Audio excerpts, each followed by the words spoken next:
The Toronto Raptors are among favorites to land Josh Giddey in a potential trade with the Oklahoma City Thunder this offseason. Now, the odds aren't crazy high, but I've made a video on how I believe Josh Giddey is a major buy low candidate, and it seems like there's a realistic possibility he's getting dealt this offseason. As basically news has come out from Evan Siderity that the Thunder are widely expected to shop Josh Giddey in trade talks this offseason, who has now become extension eligible, and OKC will likely attempt to trade Giddey alongside some of their 13 future first-round picks to secure an impact player who's a cleaner rotation fit. Because, again, there's no ifs, ands, or buts about it. Josh Giddey struggled. He was not good for the Oklahoma City Thunder, especially in the second round of the postseason this year for their squad. But he is still a guy that's just 21 years old, has a lot of potential, has a lot of promise, and dealt with a ton of turmoil this season. So we're going to break down the odds, his potential fit with the Toronto Raptors, and why it can make sense in a potential deal, because the Raptors do have some assets that would make sense for the Oklahoma City Thunder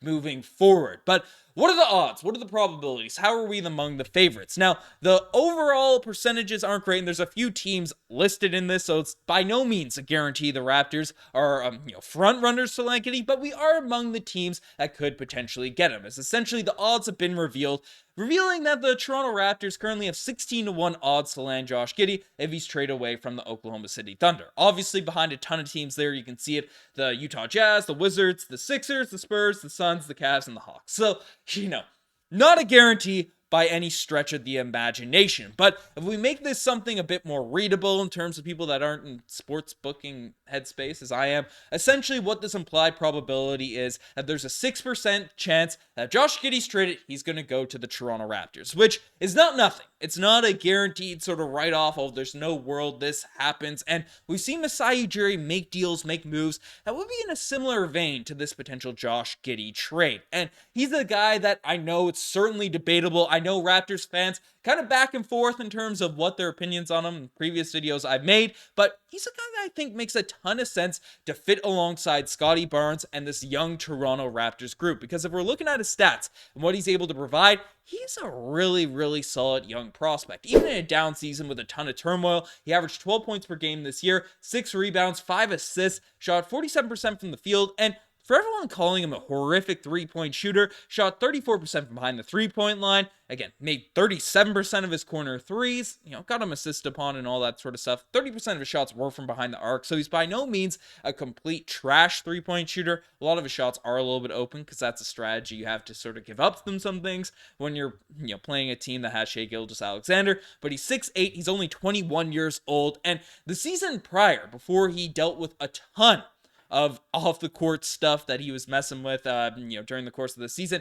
he was a lot better. Averaged about 17 points per game, 7 rebounds, 7 assists, that rough stat line, and just looked like a guy that was a rising star in an up-and-coming Oklahoma City Thunder team. But why are people saying, oh, Ben, why would he be out there on the trade market if he's that good of a young prospect, if he has that potential? He's also a great passer, high IQ basketball player. Why would he be out there on the trade market for a young team like the Oklahoma City Thunder if he was that great of a player? Well, the reality of it, he was really bad in the playoffs, particularly in the second round, to the point where he was put to the bench for this team, as essentially his stats were not great. Essentially in the 2 rounds of the postseason, again, first round wasn't too bad. Averaged 13 points per game, 5 rebounds, 3 assists against the New Orleans Pelicans, but against the Dallas Mavericks was really not good.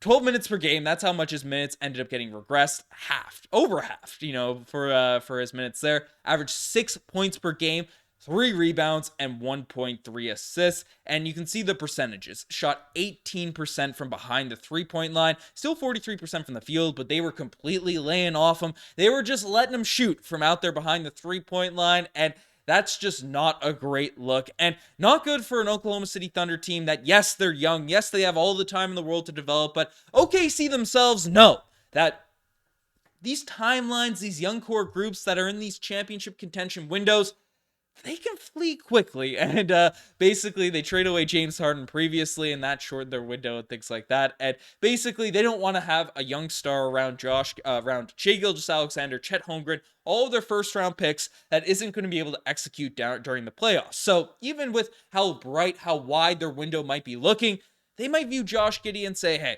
we don't think this guy is going to potentially develop. We don't think he's going to become that guy. So we don't want to waste years. And particularly because he is extension eligible this offseason, meaning the Oklahoma City Thunder will have to pay him big money in order to keep him around. I'm assuming big money. Someone's going to pay him a solid contract extension out there on the open market, and they might not want to tie up that type of capital into a dude that, struggled in the postseason. When you have you have Shai Gilgeous-Alexander, you have Chet, you also have Jalen Williams. Three guys that are certainly going to command a ton of dollars in the future. If you're going to be giving that sort of fourth big contract on your team, Lou Dort's already under a significant contract. You want to ensure that they are a piece that's going to be a long-term fit and can execute in the biggest moments. So if that's a risk OKC might not be willing to take, maybe the Toronto Raptors are a squad. And Oklahoma City Thunder, it was clear for anyone that watched that team in the offseason, they could not execute because, interior defense that well because they were very thin on the front line. And that's where the Raptors as a potential trade partner comes into play, because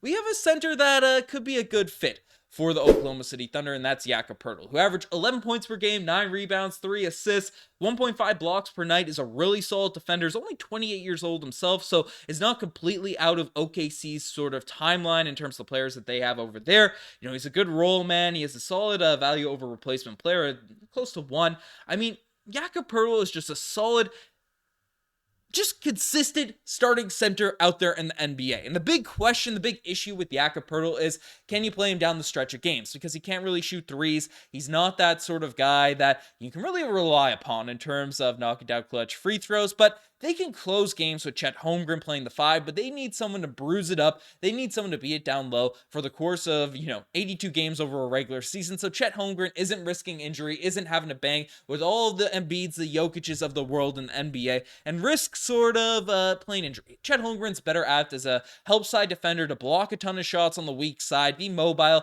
move around the court, use his length and wingspan and mobility to be a really effective defender rather than just sort of bruising it down low with the big men in the paint. So Jakob Poeltl makes sense as a fit for the Oklahoma City Thunder. Money-wise, would make things a little bit weird in terms of how they work out. But frankly, everything I said about Josh Giddey, I think personally he is just a great buy low candidate. And if you weren't following it, Josh Giddey had a lot of turmoil to deal with off the court this season. You've probably seen the memes. I brought them up in the last video, the Drake and Josh memes. He had an inappropriate relationship with a younger person that he met at an 18-plus club, which is just a tough situation. No actual repercussions were thrown on it, but the court of public opinion, a lot of people enough people to make a bunch of memes about it, have turned on Josh Giddey, and he even spoke out about how much this affected him. He said, some days, there were some days where I didn't feel like getting out of my bed. Thankfully, I'm lucky that I have people around me who care and are there for me. So, I couldn't imagine all the stuff Josh Giddey was dealing with off the court, regardless of what you feel about the situation and stuff. But with a year passing from that entire situation and potentially just a new organization, a fresh start for Giddey,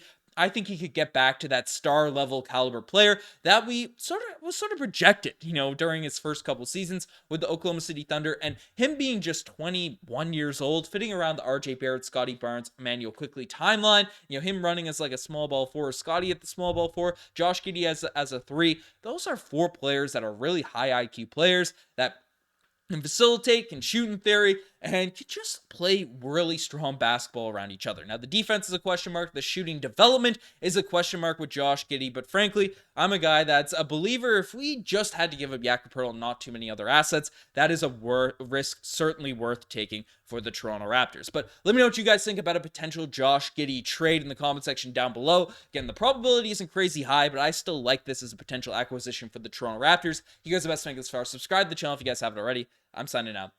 Cheers.